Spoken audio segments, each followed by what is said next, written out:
1, 2, 3, 4, 5, 6, 7, 8, 9, 10, 11, 12. Say something. Testing. Keep saying it. Testing. Arch Manning sucks.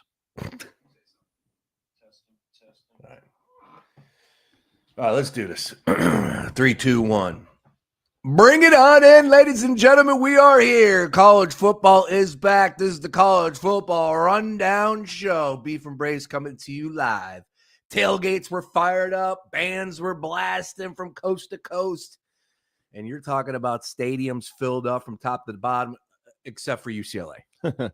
We will talk about Nico. But what a day yesterday from start to finish. And, of course, from Thursday to yesterday. And we're not done. We got two great games coming up this afternoon/evening, including Notre Dame and Miami, which those podcasters from Notre Dame have me pulling for Miami like I've never pulled for the U before in my life.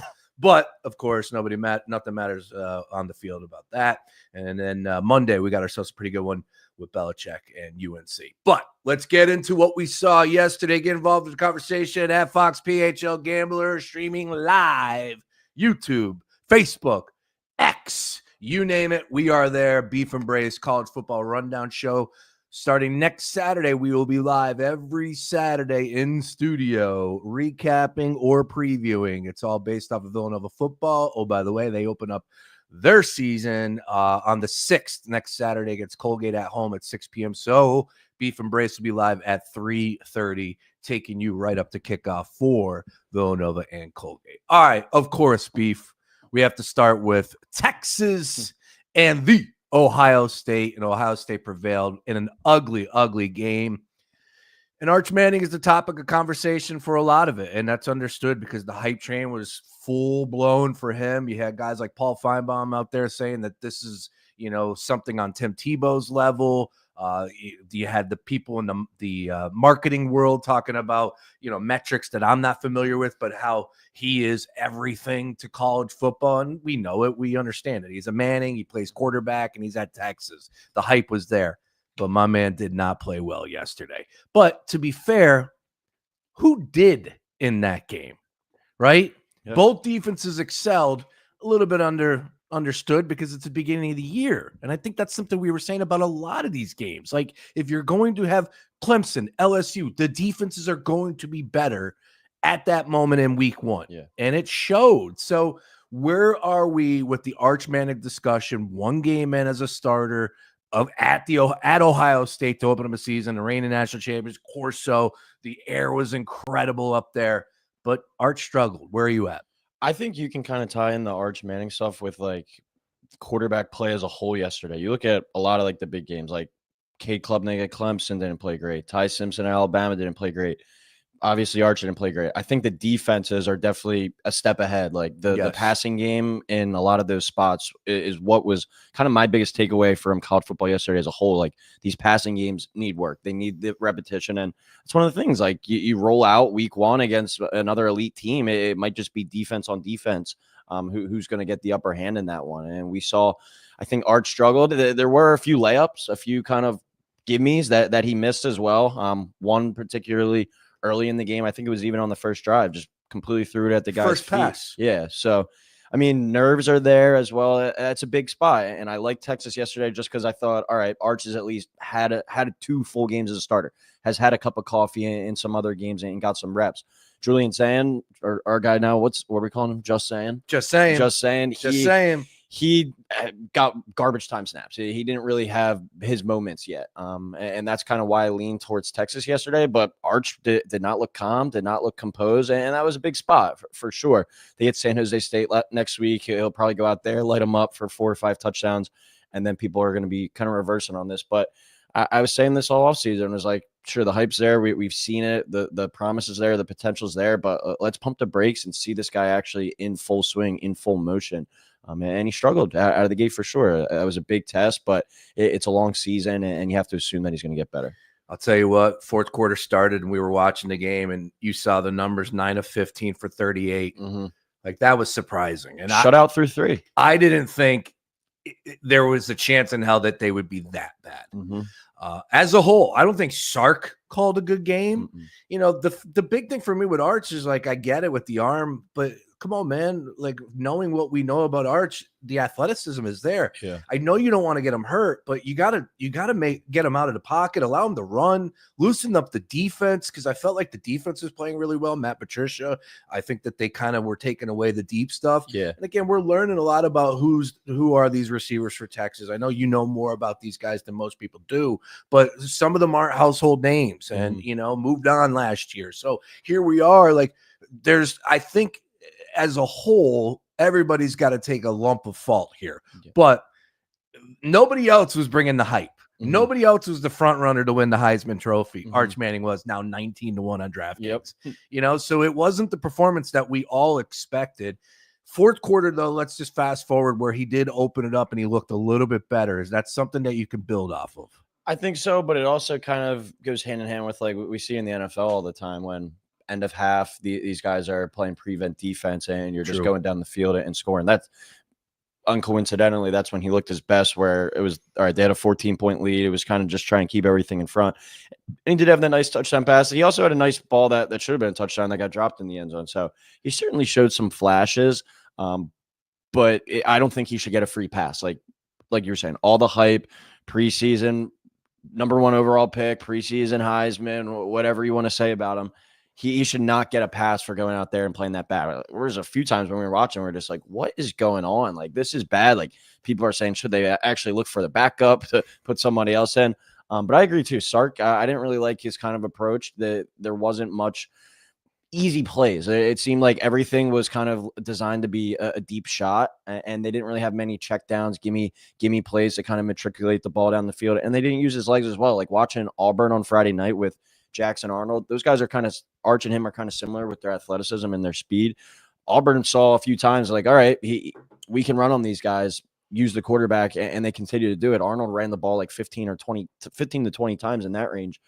Sark didn't really give Arch that opportunity at all. The only time that he ran him was a couple QB sneaks, and they got stuffed on both of those. So, but there were times that he was able to get outside the pocket, and he did move it, and he was able to pick up a good chunk of yards. It's like, I don't know. Again, I want to give a lot of credit to the defense. I want to give a lot of credit to Matt Patricia and the Buckeyes defense. They were ready to go. They obviously have Caleb Downs out there, a big time up front, which we heard a ton about as far as the defensive line, offensive line on both sides, beef up front was going to win the game.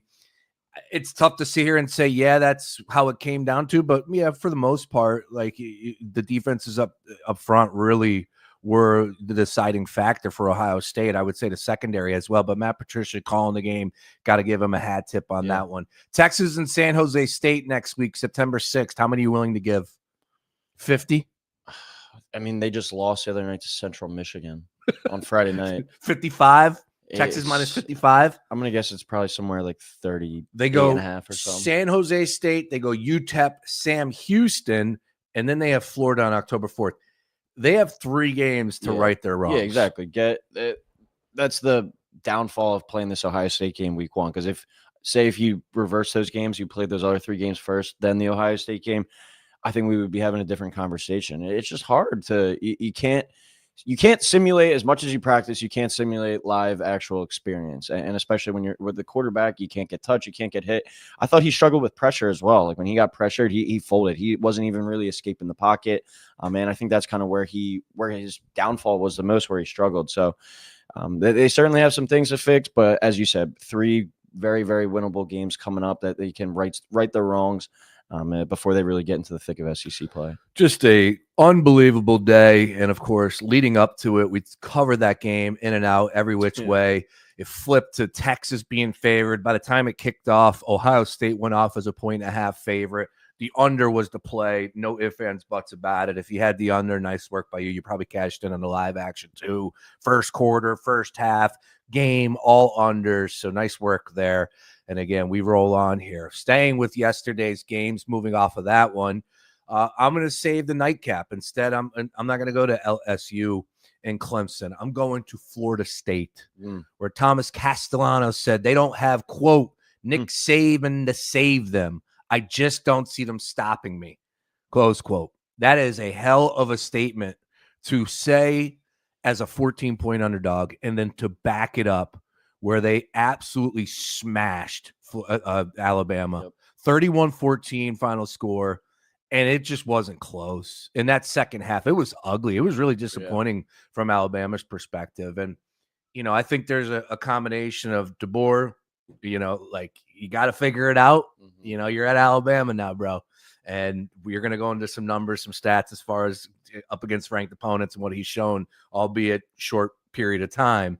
But all in all, like you can't lose as a 14-point favorite. You just can't do that. And I want to give credit to Florida State. Yeah. Norvell's a good coach, and they were embarrassed last year with 2 victories. So what did they do? They hit the portal, brought in a bunch of new players, including Castellanos, who played really well.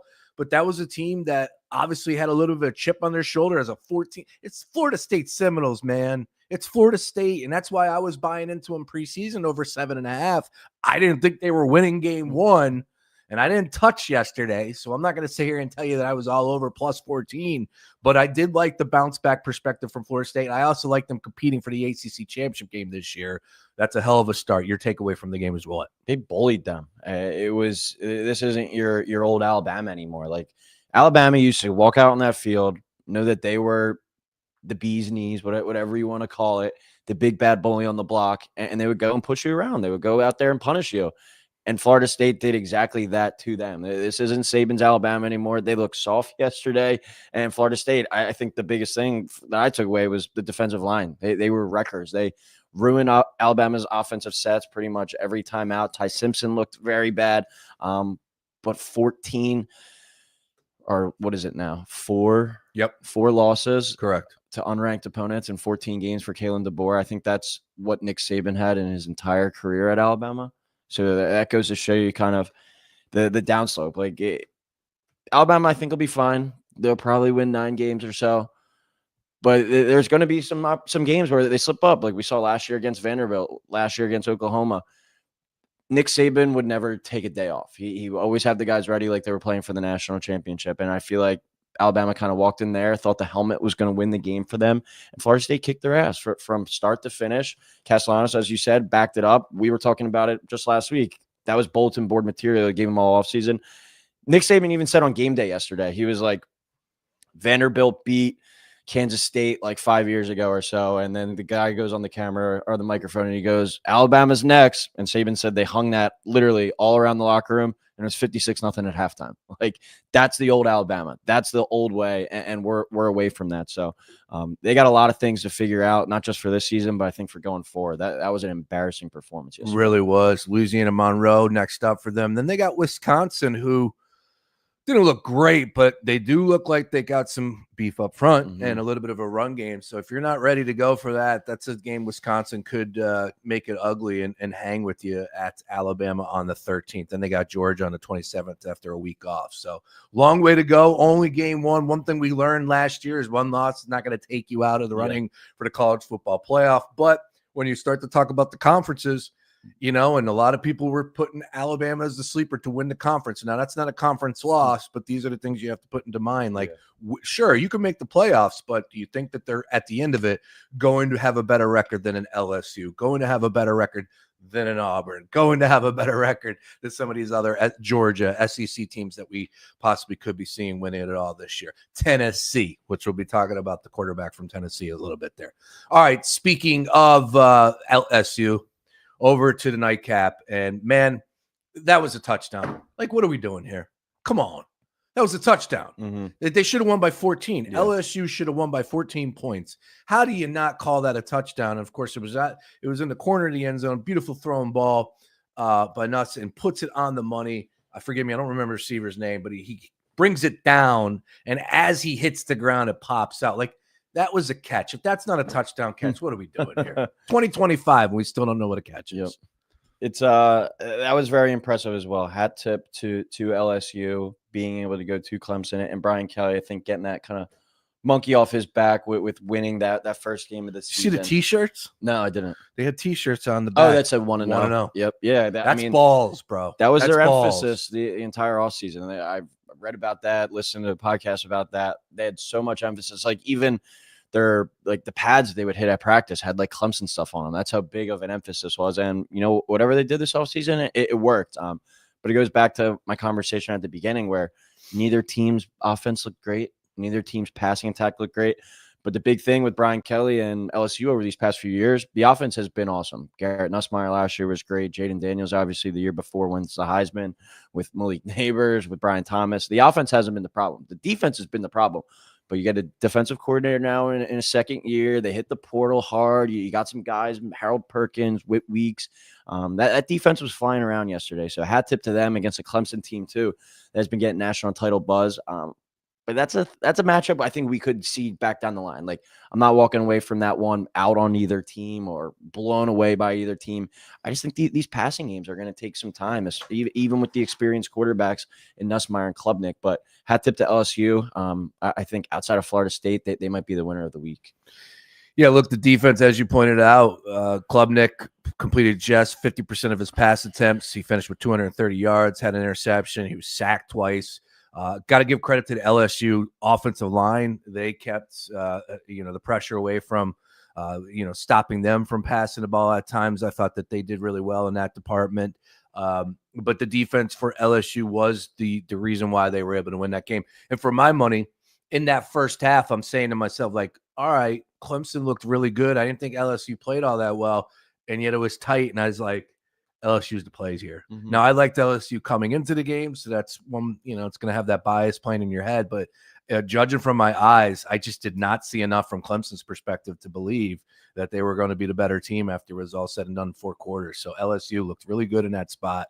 Got to give them a ton of credit, what you said with Brian Kelly, all offseason long, building up that game one. We got to go into Death Valley Junior, Death Valley Light, whatever it is, and win game one. And that could have backfired. And who knows what type of ripple effect that's going to have. If you put all your eggs in that basket, you don't win game one, which I don't necessarily agree with, because we just discussed 100 times, one loss is not going to take you out.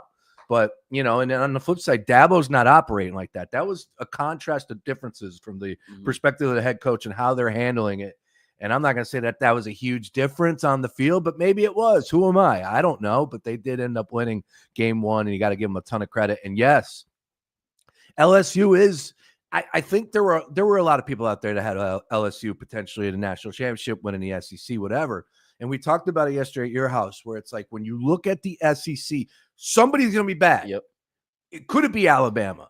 Somebody's going to be great. Could it be LSU? Could it be Georgia? Like, everybody plays each other, and I look at one schedule, I'm like, ooh, that's going to be difficult. I have to have the same take. So I'm looking at LSU, and I said, LSU, if they win their games, of course, that's a top-notch team. Yeah. So it wouldn't shock me if LSU was playing for something big come January. One of the most experienced quarterbacks in Nussmeier and Brian Kelly, like, say what you want about him, but he's going to have you in contention at the end of the day. Like, even in his first year, they go to the SEC title game. But they've had a few kind of slip-ups over the past few years. That's the biggest thing I think that separates these good teams in college football to the great teams. When you handle your business against inferior opponents. I'm not saying Clemson's an inferior opponent, but you got to win your games against your Vanderbilt, your South Carolina, your Auburn. You have to win those games, and you can't have any slip-ups. And Brian Kelly has had some of those over the past few years. So that's something that I think we got to continue to keep an eye out for. These teams each week, they have a murderer's row, but you're going to drop a game. You might drop 2 games, but if you're in the SEC, you're going to be fine. You just can't lose the layups. You have to make your layups. You have to make your gimme putts. And I think getting off to that 1-0 start is huge. A lot of pressures off this LSU team now. And I think they can just go out there and play because, on paper, you look at their roster, they're one of the top 5 most talented rosters in all of college football. Now they kind of got this monkey off their back. They're not playing from behind at 0-1. I had them going to the national championship. I did have them losing yesterday, but I think it's a team that we definitely could see, holding up that trophy come January. All right, we're going to hit on the 2 games coming up here in just a second, but have to ask you a couple quick hitters. Your takeaway from Tennessee yesterday was what? 45-26 against Syracuse. Game was played in Atlanta. I came away super impressed. I like Heupel. I like his style on offense. I didn't know much about Joey Aguilar, who was at App State. Yeah, what was it? San Francisco City College Yeah. or something. And then Walked on. I even said to you, oh, he came from UCLA. You're like, yeah, but Yeah. he didn't play at UCLA. Yep. I'm like, oh, I didn't even know that. But App State is a damn good football program. So if he was going to go play there, you know, like I'm not going to make the world out of that, but at least that's a decent football program.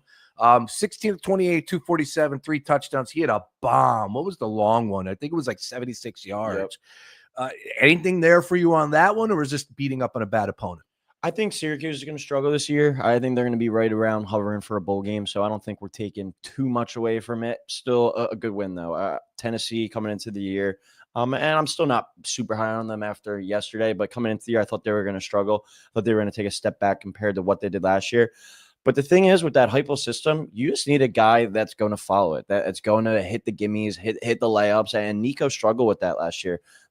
Many times, even in that Alabama game, I was like, there's guys just running wide open, and all you got to do is hit 1 or 2, and they're going to be fine. And he wound up doing that, but he missed 3 or 4. Aguilar yesterday was hitting kind of those open throws, and that's what the Tennessee system's designed for. Remember Baylor so many years ago too. You just needed like a point guard out there that's going to hit these wide open receivers, and Aguilar did that. And Tennessee goes out there and puts up 45 points. The defense is going to be strong, and they got NFL caliber players on that side of the ball. So maybe Tennessee is kind of that sleeper team. I know a lot of people were down on them this year, but one of the best home field advantages in college football. I think after yesterday, we might have to kind of revisit our Tennessee approach and say, all right, maybe that team actually can win 9-10 games and go back to the playoff. All right. I do remember we talked a ton about the Big 12 heading into Kansas State last week, and it did floor me that Kansas State was viewed, and oh, by the way, lucky to sneak that victory out yesterday. But it did floor me that Kansas State was tied for the front runner to win the conference. There's always a lot of hype around Utah, right? Utah is a tough place to go in to win. Maybe not winning the conference per se, but at the end of the day, we know that they're a battle-tested, good football team, that if they got some sort of production from the quarterback position last year, a couple of those losses would have been wins. I forget what the number was, but it was a very small margin between the win and losing as far as points in those games. Yesterday, first of all, that was the easiest play on the board yesterday. Shame on me for not just jumping on it, but Utah at UCLA, 5.5 point spread. It was 6.5 all the way through. Kickoff, money coming out of UCLA, got it down to 5, I believe, 43-10. UCLA couldn't move the ball. Utah dominated in the trenches and then some. But talk to me about the quarterback for Utah, Devin Dampier. Yeah. New Mexico, again, didn't catch too many Lobos games, but I'm curious, what are we seeing right now? And is that the change for Utah now that we should be looking at them as the front runner to win the Big 12? Yeah, man, that was my Big 12 team. I had them winning the conference, Utah plus 600. The big thing with Dampier as well, they bring the offensive coordinator from New Mexico. So he's running the same system that he's been in for a few years. Ooh. He ran for over 1,000 yards last season. The one thing I would caution people with Utah, how much Dampier runs, he's a little guy. He takes a few big hits. Looks like Kyler Murray. Yeah, it could be. He takes a few big hits. We could see him on the sideline. So I would caution people with that because you look back to last season, I think Utah started, it was either 3-0 or 4-0 before Cam Rising eventually broke it into his glass like he usually does. And the season went downhill from there. I think Utah only went 5-7. So a lot of eggs are in this Dampier basket. And if he gets hurt or if he is forced to miss time, that could struggle for Utah, but they're always going to be great on the offensive and defensive line. The defense is going to be strong. Just like I was saying with Tennessee, one of the best home field advantages in college football. Nobody's going to Utah this year and winning. I think you can easily, as long as Dampier's on the field, pencil them in for 8 wins. I think their over-under going into the season was 7.5. So I think they're definitely going to hit that. But yeah, an impressive game yesterday, an ass-kicking from start to finish.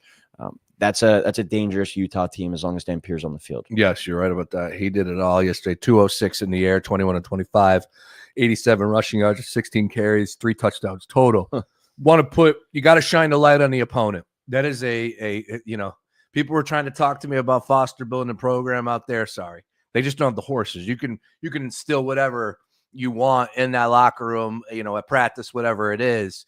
But when you take the field and you don't have the players, you're in trouble. And it was clear as day in that first quarter that they did not have enough on the offensive line and the defensive line to stop Utah on either side of the ball. Nico, I'm not making any excuses. He was awful, but how do you expect him to do anything back there? The only thing I came away with is it's embarrassing for him. It really is. It comes off so embarrassing because here's a guy who is being discussed as look at my tweets from last year. I said, wow, Arch and Nico 1-2. I might even take Nico over Arch. Like now neither's getting drafted. Little ahead of myself. But the fact that you go to UCLA, and I'm sure the girls are nice and the weather's great and it's a beautiful campus.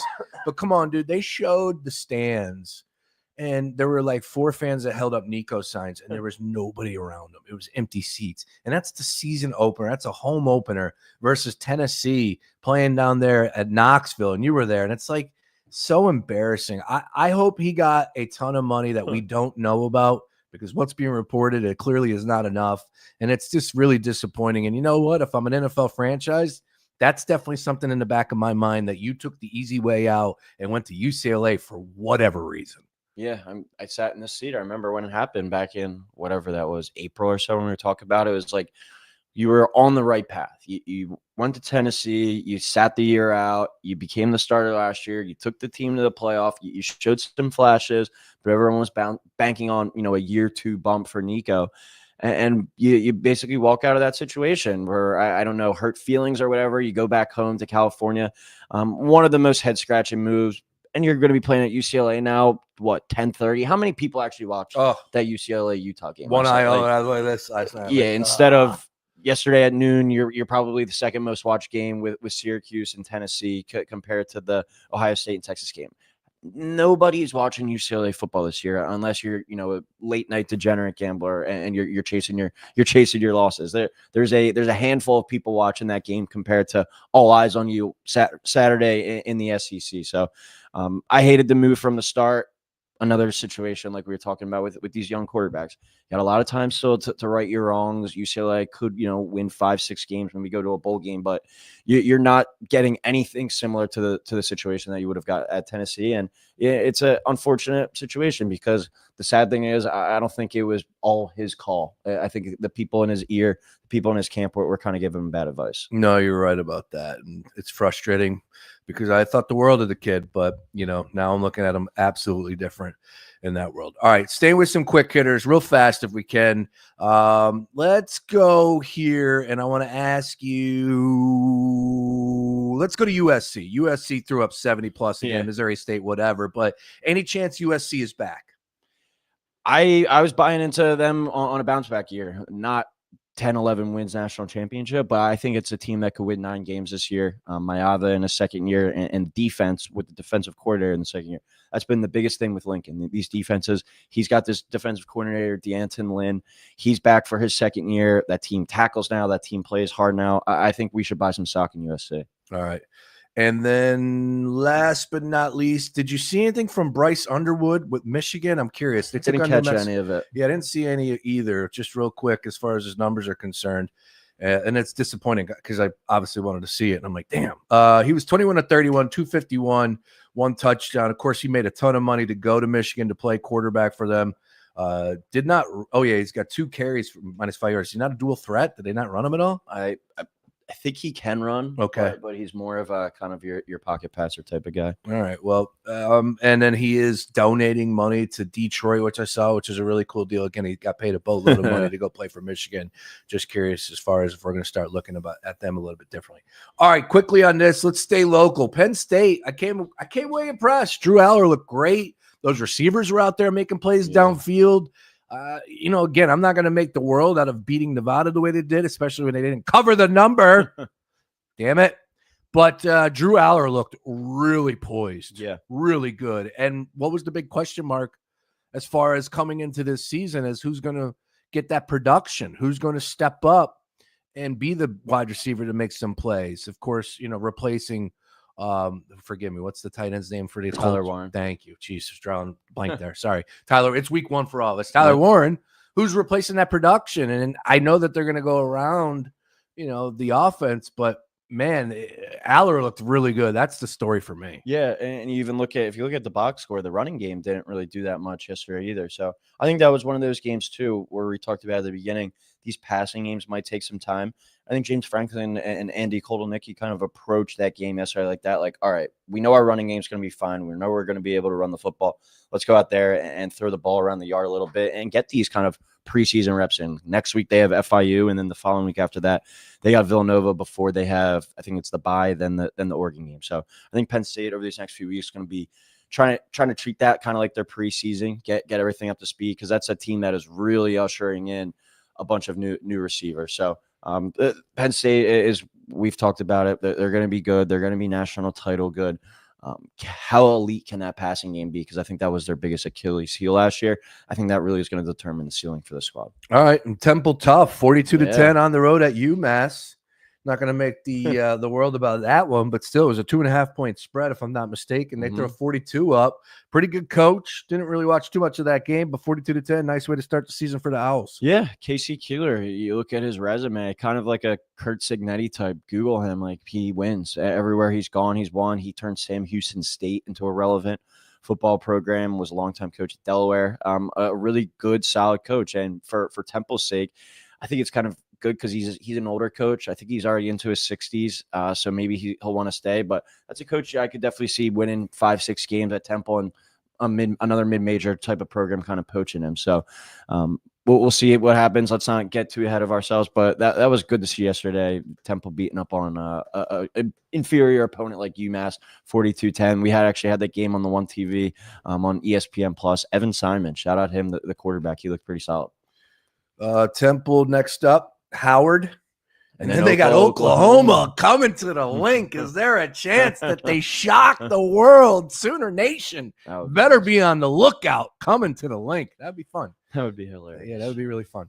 All right, let's do this, Beef. We got 2 tonight /tonight, whatever. And let's get into those 2 games because they are going to be good games. First up is Virginia Tech and South Carolina. A lot of hype about South Carolina. They're at home. They're 6.5-point favorites. I think I saw DraftKings get up to 7, if I'm not mistaken, believe it or not. So, of course, Sellers is the big talking point. We know that the quarterback for South Carolina is good. Does he have a good unit around him on offense? Do we believe in what Beamer's building down there in defensively? They had a pretty good season last year. Is this a chance that South Carolina returns to what we've seen the Cox be over the years? Like, nothing really all that special. And Virginia Tech, not a lot being said about Virginia Tech either. And that was a once proud franchise or a proud program. Yeah, Virginia Tech last year was a team I was high on going into the season due to a lot of the returners, and they kind of fell flat on their face last year. Struggled in a couple games that I had them penciled in as wins, but is a team that could they be relevant in the ACC this year? Maybe like 7-5, 8-4. I think we could see that.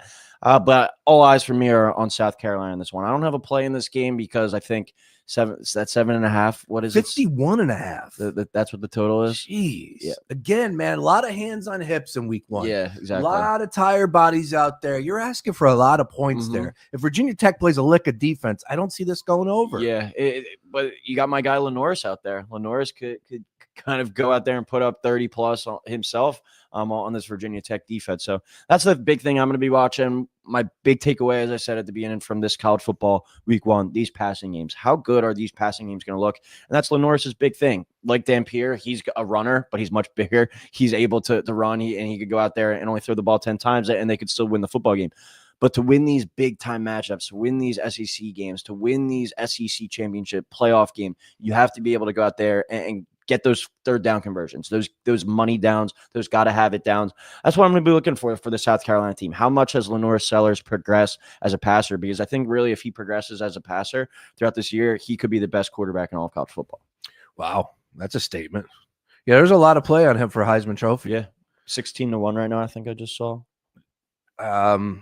Should people rip up their Arch Manning Heisman Trophy tickets? I wouldn't, just because there are so many big games. Should people buy in at 19-1? I didn't see enough. After yesterday, why would you? No. I wouldn't say rip up because your ticket, though, if you're holding it, it's what, 8-1, 7-1? When did he start throwing sidearm? He was ugly. That first pass, I was Yeah. like, "Ooh, that's jitters." But no, he was Yeah, a lot off of the it. mark all game long, and then he had his moments where he threw some pretty balls. He was a lot like Eli out there. That's what he really reminded me at times. All right, yeah, South Carolina again. They should have made the college football playoff to a lot of people last year. It would have been a lot more fun to see them in there. This is a good team. Again, Virginia Tech, though. What are we looking here? They have to have a better season than what they did last year. I think 6-6. Yeah. So you're looking at coaches on the hot seat. Yeah, like any chance that this is tight, or do you think this is South Carolina runaway here? If you made me make a pick, I'd probably go South Carolina by about 10. Yeah. It's like I said, it's a stay away from me. A lot of unknowns still with these squads, but I'd probably go South Carolina to cover if you made me take a play. All right, then we go to the nightcap, and this one's got a lot of attention, as always. Two great programs. Notre Dame, the season that they had last year, coming up just short in the national championship game. The defense is just as good, though. You know, as far as the run game is concerned, we're going to learn a little bit more about the quarterback. Don't know much there.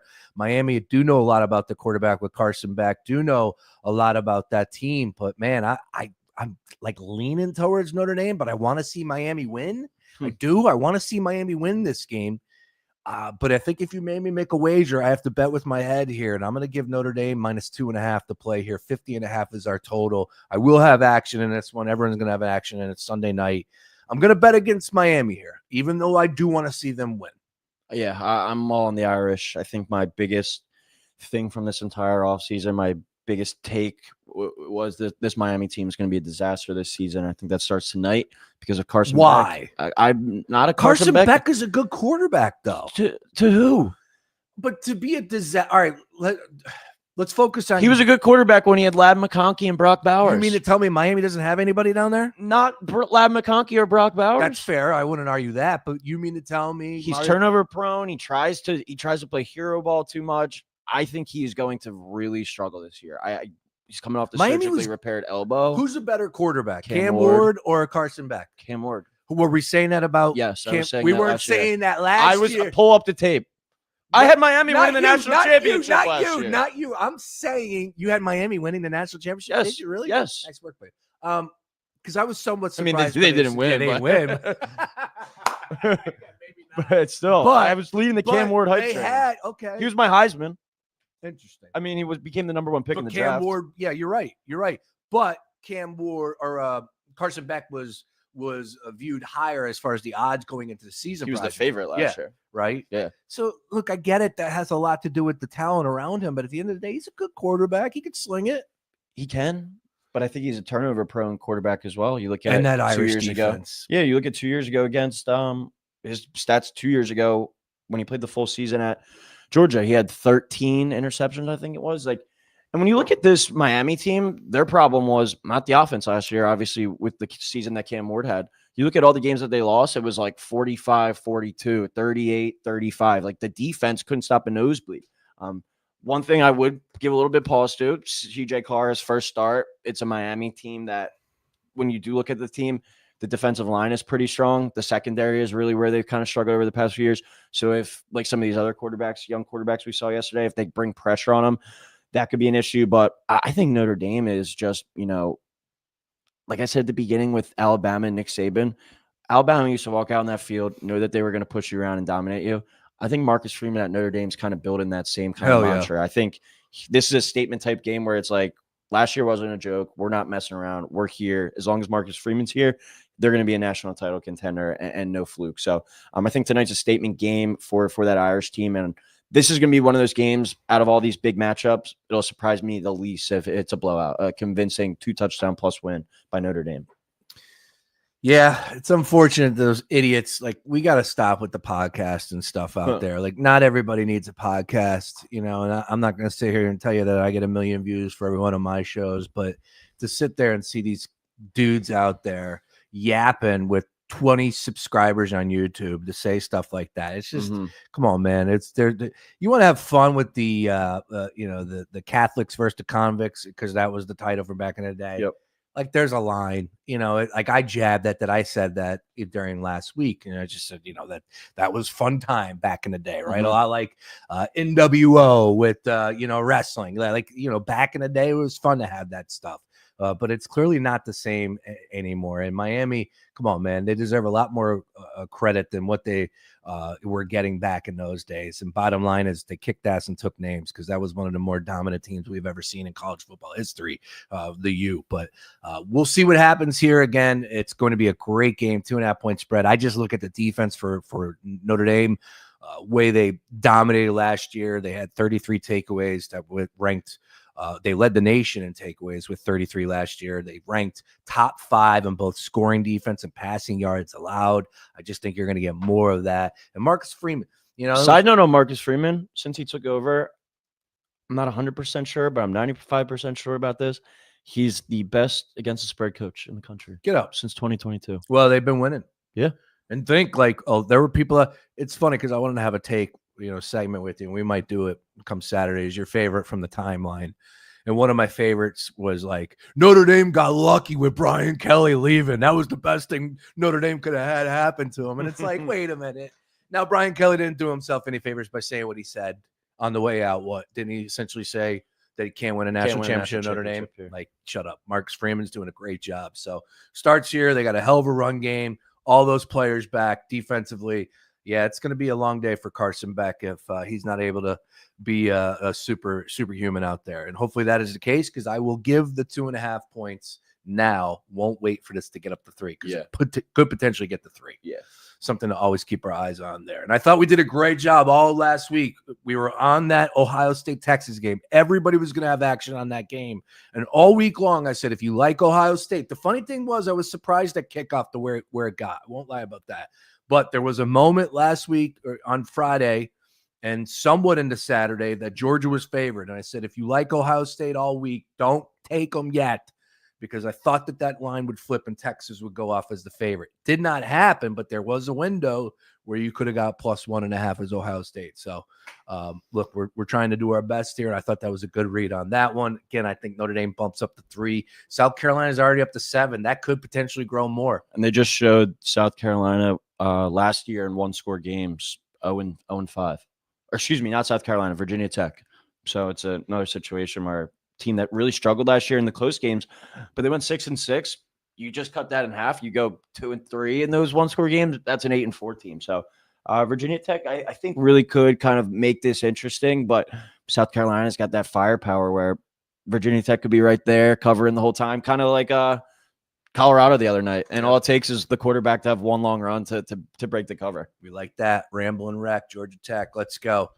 All right, couple quick hitters before we get out of here. Beef, great job today, having some fun on a Sunday talking some college football. We don't get to do that often. Yeah. But we will be live all season long, every Saturday in studio. It's the College Football Rundown Show with Beef and Brace. Couple quick hitters for you, see where you're at on this. And again, your big overreaction, if you had one overreaction from yesterday, and you can include Friday and Thursday if you want, but one big overreaction maybe that you are contemplating or you've seen from a lot of people out there. I'd say Alabama's in trouble. I think Ty Simpson looked lost. They do have this 5-star kid. Not an overreaction. You think that's a real read? Is it an overreaction to say Alabama's in trouble? No. Okay. I thought you meant kind of like right. my biggest takeaway from the thing was Alabama, I think, is in trouble. We talked about it a month ago when we were talking. Keelan Russell's a 5-star guy. He might get the star next week over Ty Simpson. Wow. I'm just saying that I didn't see anything about that, but how can you go back and look at that film and be like, all right, let's put this kid back out there? But I think the Alabama of old is not here anymore unless something significantly changes. So I think that's kind of the big reaction of the weekend. That was an ass beating yesterday. Man, I'm sorry. I didn't see the comments. Bad job by me. First of all, Luke's checking in. Somebody get Beef a beer like that. Mark Henry Jr., pull up the tape. Beef, LMAL, like that. That was when you said pull up the tape about okay. Nice work on that one. He said, I was the one at the station who was high on Carson Beck. I was tricked by Bowers and Ladd. Bowers is a badass. Yeah. I almost took him really high this year. Jeff checking in. I can't get past Beck was supposed to start. He didn't prepare, and the legend of Stetson Bennett was born. Beck has just never seemed to care to me. Yeah, that's one of my big things with him as well. He just seems like a guy that a lot of people don't like. Like, if he was that good, you really think Georgia would have let him walk out the door? Like it was kind of like a situation. It was like, all right, it's fair. all right, see ya. Yeah, you're right. Again, it's a different day and age, though. It is. Right. Mark Henry Jr. again, he said that Brian Kelly take was correct. There was a clear ceiling with him that Marcus already exceeded. We'll have to debate this week. That Brian Kelly leaving Notre Dame, I'm not going to sit here and say, I'll put it to you this way, Mark. I don't want to debate that because it could be right. You know, Marcus Freeman's a hell of a coach. He got into a national championship game. Yeah. I'm a Marcus Freeman guy, but I'm also a Brian Kelly guy. And like Brian Kelly got him to a national championship, right? Right? Yeah. I think so. Yeah, against Bama. Yeah. And they got smacked. Rolled. But at the end of the day, Marcus is doing a great job in a shorter time period. So I don't care to debate that. But, man, come on, give Brian Kelly some love. Jeff checking back in. Alabama's culture is trash, and Arch may be the equivalent of a career AAA baseball player. Come on, Jeff. That is an overreaction. All right, staying with that. Again, having some fun here just to get out with some of these quick ones because I had this. Your real read. Give me one real read. Again, we got our overreactions, but what's one real read? I'll tell you right now, Utah to win the Big 12. Yeah. That's a real read. I like it. I think unders. I think early in the season, we're going to see a lot of unders. My real read, I would say that these passing games, that was my biggest takeaway. I was like, what is going on half the time? So defense, these defense wins championships, the old mantra. We're going to see these offenses progress and get better as the year goes on. But, I mean, even Jeremiah Smith yesterday, 2 drops. He didn't light the world on fire. His odds didn't drop, though, for Heisman. Did you see that? Julian saying, just saying. He didn't look great. So I'm saying. it's gonna take some time, but I like that Utah one. That was a 43-10. Say what you want about UCLA. That's still a Power 4 school that they just did that to at their house. Fraud watch, one team. Fraud watch. Can't use Bama. Yeah, can't use Bama. Damn. Give me yours. Fraud watch. That is a tough one. After one game, you asked the question. I know. Well, I figured you would have it ready to go. Fraud watch, one team yesterday that would catch my attention that I could chalk up. Kansas State. Yeah, that's easy. Let's go with that. Oh, that's an easy one. That's disgusting what they've been able to do in these 2 games. Yeah. Like, come on, dude. How are you even getting through that? Fraud watch for me. That's a tough one. Yeah, because I don't want to jump on like the early train here and say that about Bama, but because the one thing you can point to with fraud watch, USC played Missouri State. Yeah. Alabama played Florida State. So what we wanted to say about Florida State, still that's Florida State. Like you have some of these matchups. Arizona State played Northern Arizona yesterday. And then you have Ohio State playing Texas. Let's look at that conversation in 2 weeks. Yeah, Texas defense is going to be good, so I'm not going to go there. I would say potentially Alabama because there were people out there saying that, I was even one of those people like saying, no one's really talking about them. And it's Alabama. Yes, could very well be the fraud of 2025/26. Top quarterback performance for you. Top quarterback performance from yesterday. I'm going Aguilar from Tennessee. Yeah. He was taking shots downfield. Again, love that offense, that system he's in. Not to sit here and say that I was reading too much into it, but again, I'm just sitting there watching these games, watching these players for a lot of teams for the first time, and that jumped off the page at me. That really jumped off the screen, so I'll go him. It was only Marshall, but Gunnar Stockton. I know the hype around him was more so kind of game manager guy. He had some wheels. He impressed me yesterday with a few runs, 10 carries for 73 yards and 2 touchdowns. I thought he played pretty well. Every time I looked up at the screen with them on the TV, he was running around. So he was making some plays, and I think that's another element that they can add to that offense. Also, shout out my guy Johnny Arnold from Auburn. His name's Jackson Arnold, but I was calling him Johnny Arnold. On Friday night. He's got some wheels. He could scoot. If they could clean up that passing game with that talent that they have on the outside, Auburn could be a real player, I think. All right. One big takeaway. I'll go first so you can think about it. The middle finger is back. Every time I turned on the TV, he was getting flipped off by somebody, whether it was Alabama, whether it was a Tennessee fan, whether it was a UCLA fan.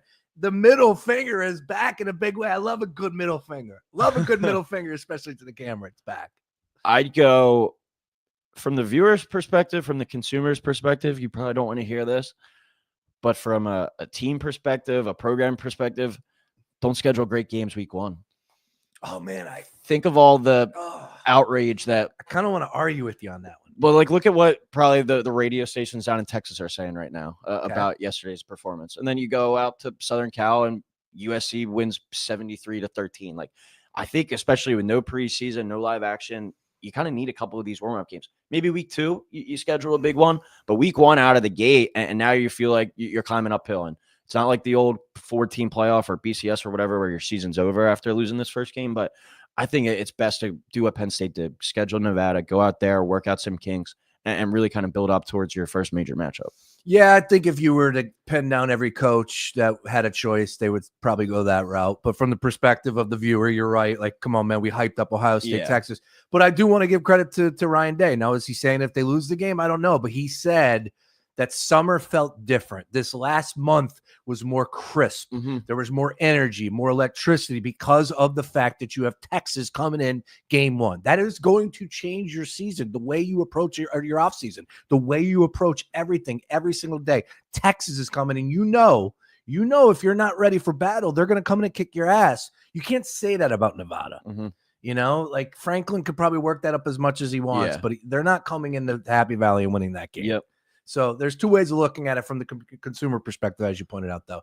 Nothing better. All right, and finally, Beef, one play from tonight. Go ahead. Notre Dame. Minus 2.5. Same. Carson Beck disaster watch begins tonight. All right, quickly on this one. Mark Henry Jr., Brian Kelly didn't have to win any playoff games to get to a natty. It's true. Okay. Jeff, big takeaway. Preseason rankings may have died yesterday forever. I mean, did Alabama look like a top 25 team yesterday? Not necessarily. Yeah. Will they be after it's all said and done? They're going to be still in the top 25, but like Kansas State, have they looked like a top 25 team? Yeah, but can't we say that every year? Yeah. Okay. I mean, you have to have the numbers. Why? Yeah. You know, like I don't. To me, when what are we going to talk about? Yeah, that Jeff. And when does the preseason or not the preseason, the postseason, the playoff rankings come out? Like week 8, week 9, or something. Yeah. Yeah. So it's like, who cares about the preseason ranking? That's the one that matters 9 weeks from now. It's for us. It just gives us something to talk about. Hey, I appreciate everybody checking in. Just to let you know, Beef Embrace will be live every Saturday following Mark Henry Jr. He's live every Saturday from 11 to 1. We will be live next Saturday at 3:30. A little bit of preview, a little bit of recap. Of course, all things college football, the College Football Rundown Show. And then I think the Saturdays after that, most of them will be live at 6 p.m. So in studio, a lot of fun to be had and a lot of great sponsors. And look, we're going to get some special guests. My guy Emerson was checking in because everybody loves college football. Mm-hmm. So we're going to open up the phone lines. We want to get people involved, people Penn State fans, Temple fans, Notre Dame fans, whatever. You want to take on Arch Manning. If we were in studio, we'd be talking about it. My guy Emerson from DraftKings said, it looked like Archie Manning, not Arch. Yeah. So nice Photoshop there. Yeah, keep the memes, keep the Photoshops coming in. We're going to have a lot of fun all season long. For Beef Embrace, everybody enjoy the rest of your Sunday. Enjoy Labor Day weekend. September 1st, tomorrow. Yeah. Unbelievable. UNC tomorrow night. UNC tomorrow night. You got to play? UNC. UNC. I'm going with Billy B to get his first win. Everybody was on Texas or TCU. Yeah. I'm not everybody. Okay. 3.5-point spread. Catching now. Number coming down for the Tar Heels. All right. For Beef Embrace, everybody enjoy the rest of your day. We'll talk to you if you miss anything at foxphlgambler.com. Forever.